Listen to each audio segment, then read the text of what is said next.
Antara paparan menarik hari ini. Tempoh kempen beri gambaran retak PAS Bersatu. Ahli Parlimen Bukit Gantang dicabar letak jawatan.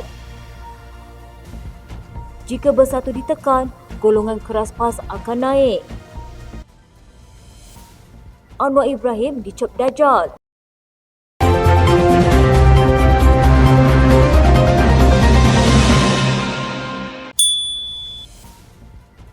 Ketiadaan calon PAS bersama pengerusi Perikatan Nasional Tan Sri Muhyiddin Yassin ketika beliau turun membantu parti itu untuk kempen pelihara kecil Kemamat, indikasi jelas mengenai keikhlasan kerjasama gabungan itu.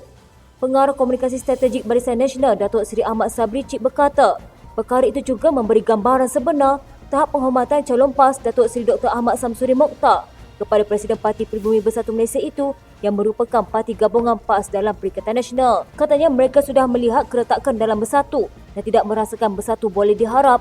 Maka sebab itu bagi dia pemimpin Bersatu bukannya satu pemimpin yang perlu dihormati.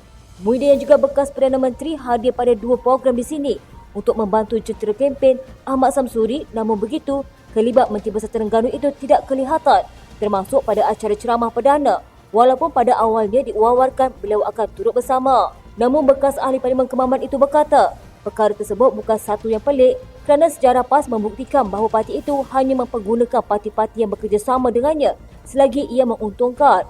Apatah lagi katanya tindakan beberapa ahli Parlimen Bersatu yang mengisytiharkan sokongan kepada Perdana Menteri Datuk Seri Anwar Ibrahim memberikan gambaran kepada pimpinan PAS bahawa Bersatu tidak boleh diharapkan lagi dan tidak perlu dihormati. Katanya ini yang berlaku dengan Semangat 46 dan DAP. Mereka juga pernah bersama UMNO, tapi apabila mereka rasa tak boleh guna, mereka ketepikan. Ini juga akan berlaku kepada Bersatu. Sepanjang tempoh kempen PRK Kemaman juga memperlihatkan kelibat Ahmad Samsuri yang jarang kelihatan bertemu dan berkempen dengan para pengundi.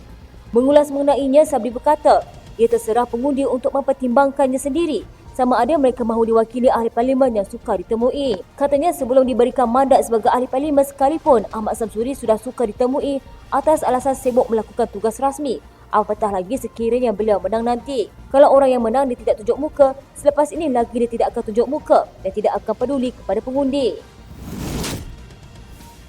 Ahli Parlimen Jelutong menggesa Kementerian Pendidikan Tinggi memeriksa kelulusan Doktor Falsafah yang dikeluarkan oleh Universiti Sains Malaysia.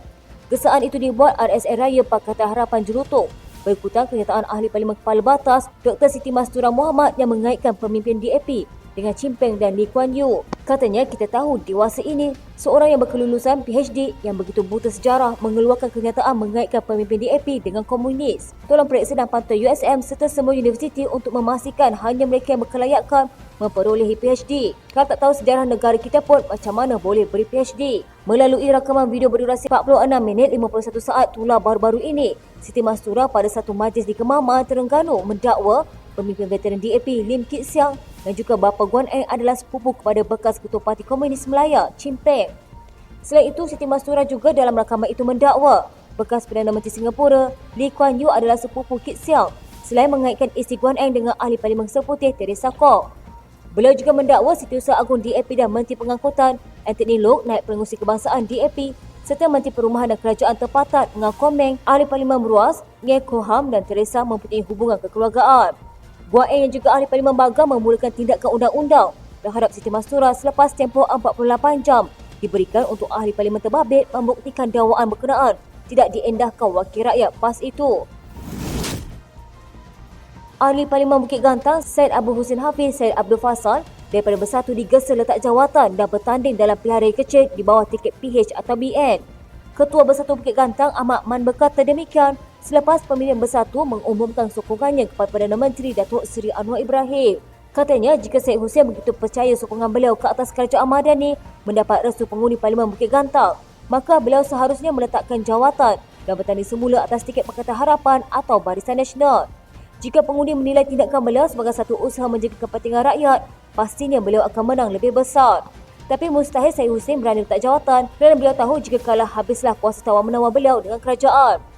Terdahulu Syed Abu Husin menjadi Ahli Parlimen Bersatu kelima yang menyokong Perdana Menteri dan mengisytiharkan ikrar taat setia kepada kerajaan. Katanya saya sendiri bersedia untuk memberi dan membantu kerajaan mewujudkan masyarakat madani menangani kenaikan harga barang dan kos tarikh hidup dengan mengambil ibrah Nabi Yusuf alaihissalam. Dengan ini, Bukit Gantang mengisytiharkan menyokong Yang Amat Berhormat Tan Bun sebagai Perdana Menteri ke-10 dan gagasan Kerajaan Madani. Syed Abu Hussein ketika berucap turut menyeru dua bekas Perdana Menteri iaitu Muhyiddin Yassin, Perikatan Nasional PAGO yang juga Presiden Bersatu dan Ismail Sabri Yaakob, Presiden Nasional Bureau untuk membantu Anwar. Sementara itu, Ahmad yang juga ada Kuala Sepatang berkata, sokongan ahli parlimen kepada kerajaan harus berdasarkan kepentingan rakyat atas sesuatu isu, bukannya menyokong kedudukan Perdana Menteri dari blok kerajaan. Katanya sebagai ahli parlimen pembangkang, Syed Abu Hussein sepatutnya memainkan peranan sebagai ejen semak dan imbang dalam sistem demokrasi negara dengan jujur dan telus. Sistem demokrasi negara akan musnah jika semua ahli parlimen pembangkang menyatakan sokongan penuh kepada Perdana Menteri hanya untuk mendapat kelebihan peruntukan. Katanya dakwaan Syed Abu Hussein bahawa keputusan itu demi kepentingan rakyat sangat meloyakan. Katanya dalam pilihan raya negeri di 6 negeri selepas pembentukan kerajaan Madani, sokongan rakyat masih memihak kepada PN walaupun mengetahui kami bukan sebahagian daripada kerajaan persekutuan. Justru indikator apa Syed Abu Hussein menyatakan ia demi kepentingan rakyat? Pandangan rakyat mana yang beliau pegang? Semua ahli parlimen pembangkang sepatutnya istiqamah dan belajar daripada pengalaman rakan lain yang lebih berpengalaman berada dalam blok pertentangan dengan kerajaan. Menyifatkan tindakan ahli parlimen pembangkang mengumumkan sokongan kepada Perdana Menteri Datuk Seri Anwar Ibrahim sebagai mengecewakan. Ahli parlimen pimpinan tertinggi Bersatu, Saifuddin Abdul Wahab berkata dia masih mempunyai sifat empati terhadap mereka. Katanya kita tidak tahu apa masalah sebenar mereka. Memanglah mengecewakan apabila memberi sokongan kepada kerajaan, tapi saya masih mampu berempati terhadap kawan-kawan kita itu. Saya fikir sebagai ahli parlimen pembangkang, kita kena beristiqamah dan belajar daripada ahli parlimen pembangkang sebelum ini. Dia juga ahli parlimen Indra Mahkota menjelaskan ahli parlimen kerajaan sekarang, khususnya dari PKR, DAP dan Amanah juga pernah menjadi pembangkang. UMNO pun tambahnya pernah mengalami nasib sama sebagai pembangkang selepas PRU ke-14 dahulu. Katanya tapi tidak berlaku seperti apa kita lihat sekarang. Pengurusi PM Pahang itu berkata demikian ketika diminta mengulas mengenai tindakan terbaru ahli parlimen Bukit Gantang, Syed Abu Hussein Hafiz Syed Abdul Faisal yang menyatakan sokongan kepada kerajaan semasa di Dewan Rakyat. Syed Abu Hussein merupakan ahli parlimen PN terbaru yang membuat demikian. Sebelum ini, 4 ahli parlimen PN terlebih dahulu menyatakan sokongan iaitu ahli parlimen Kuala Kangsar Iskandar Zulkarnain Abdul Khalid pada 12 Oktober lalu. Diikuti Suhail Abdul Rahman Labuan, Muhammad Azizi Abu Naim Gomusang dan Zahari Kecil Jeli. Ketika ditanya sama ada terdapat lagi ahli parlimen PN lain akan menyokong Anwar, Saifuddin berharap Syed Abu Hussein adalah yang terakhir. Dia turut memberitahu isu berkaitan peruntukan sepatutnya tidak timbul kerana Anwar sendiri berjanji ketika berkempen semasa PRU ke-15 lalu untuk memastikan semua ahli parlimen termasuk pembangkang menerimanya. Katanya, saya fikir perbincangan di antara pembangkang dan kerajaan berkaitan peruntukan ini tidak timbul, tapi kena tanya ketua pembangkang dan ketua WIP. Mengenai pengeruntukan pula, kita ada dua bahagian iaitu membabitkan pengurusan yang biasanya diberikan kepada ahli parlimen sebanyak RM300,000 setahun untuk kos operasi pusat khidmat. Satu lagi bahagian untuk pembangunan, kebajikan, bencana dan jumlahnya berbeza antara kawasan parlimen. Ada yang dapat RM1 juta dan ada yang dapat sehingga RM2 juta setahun bergantung kepada jumlah per kapita kawasan diwakili. Sementara itu ditanya jika Akta Anti Lompat Parti diluluskan dalam keadaan tergesa-gesa hingga membuka ruang pada situasi ketika ini pula. Saifuddin berkata ia mempunyai peluang untuk dipindah dan ditambah baik. Bersatu yang lebih lemah tidak semestinya menguntungkan kerajaan. Sebaliknya, kata pakar sains politik Wong Chin Puat, ia boleh melonjakkan pengaruh PAS dalam Perikatan Nasional. Katanya jika kamu biar pembangkang lapar, hanya golongan taksub akan kekal. Ini kerana golongan ini didukung oleh ideologi dan kita akan mendapat pembangkang yang paling teruk. Jika kerajaan ini cuba mematahkan Bersatu dengan tahan dana pembangunan kawasan, kamu tahu apa akan jadi? PAS akan jadi parti terkuat. Pada satu pilihan raya, PAS akan jadi parti tunjang untuk kerajaan majoriti. Dia juga menggesa supaya diwujudkan Akta Pendanaan Politik untuk menguruskan kaedah mengumpul, menerima dan menguruskan dana. Termasuk anggota Parlimen Bukit Gantang, Syed Abu Hussein Hafiz Syed Abdul Faisal. Sudah 5 wakil rakyat Bersatu menyokong Perdana Menteri Datuk Seri Anwar Ibrahim tetapi kekal sebagai anggota parti itu. Wong berkata Anwar patut menukar naratif dan meyakinkan orang Melayu bahawa mereka tidak terancam oleh orang Cina dan India. Ancaman sebenar katanya ialah kecanggihan teknologi seperti kecerdasan buatan hasil daripada revolusi industri 4.0 yang menjejaskan sektor pekerjaan. Katanya apa yang Anwar cuba buat sekarang ialah melawan PAS yang menjuarai naratif Melayu terancam sejak sekian lama. Anwar perlu layan pembangkang dengan adil. Ini satu-satunya cara untuk dia menentukan naratif dan memimpin negara ke arah berbeza. Pilihannya, Anwar harus mengubah naratif dan dia gagal apabila tidak cuba mengubahnya. Sebaliknya, dia cuba mengatasi lawan tetapi bagaimana dia akan jadi lebih asli daripada yang asli. PAS itulah yang asli dan Anwar tidak akan sesekali jadi asli. Anwar telah meluangkan banyak masa dengan muka Melayu dan dia tidak boleh jual jenama halal.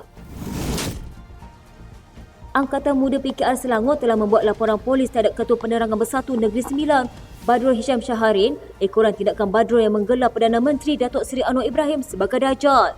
Kumpulan AMK PKR Selangor diketuai oleh Timbalan Skuad dan Mobilisasi AMK Selangor, Firdaus Abdul Samad. Katanya, saya percaya bahawa kenyataan yang dikeluarkan oleh individu tersebut mampu mendatangkan mudarat awam di samping mempunyai elemen jenayah yang bersifat menghina dan memfitnah serta mampu mendatangkan kebencian atau penghinaan bagi membangkit rasa tidak setia terhadap kerajaan, terutamanya terhadap Perdana Menteri Malaysia Datuk Seri Anwar Ibrahim. Kenyataan individu tersebut juga boleh menimbulkan suasana tidak harmonik, perpecahan serta perasaan pemusuhan, saling membenci yang jelas berniat jahat dan mampu menggugat keharmonian dan perpaduan rakyat. Tindakan Firdaus ini adalah selaras dengan seruan Ketua AMK Adam Adli yang menyeru sayap yang diketuainya itu membuat laporan polis di seluruh negara terhadap Badrul yang lebih dikenali sebagai Cikgu Bad. Dalam sesi ceramah Perdana PRK Kemaman, ceramah Teguh Pertahanan PRK Kemaman pada 26 November di Markas UDM Dagong, Kampung Tebak Batu 16, Badrul menggambarkan Anwar sebagai Dajjal yang menjanjikan pelbagai perkara demi mengukuhkan sokongan. Cikgu Bab menggelar Anwar sebagai Dajjal ekoran kegagalan Perikatan Nasional memperoleh peruntukan kawasan Parlimen. Anwar mahukan blok pembangkang tersebut berunding dengan blok kerajaan yang diketuai oleh Timbalan Perdana Menteri II Datuk Seri Fadilah Yusof. Sekian berita terkini di TV pada hari ini. Jangan lupa follow Facebook dan YouTube Deadline TV. Dapatkan info terkini di Facebook serta YouTube di TV.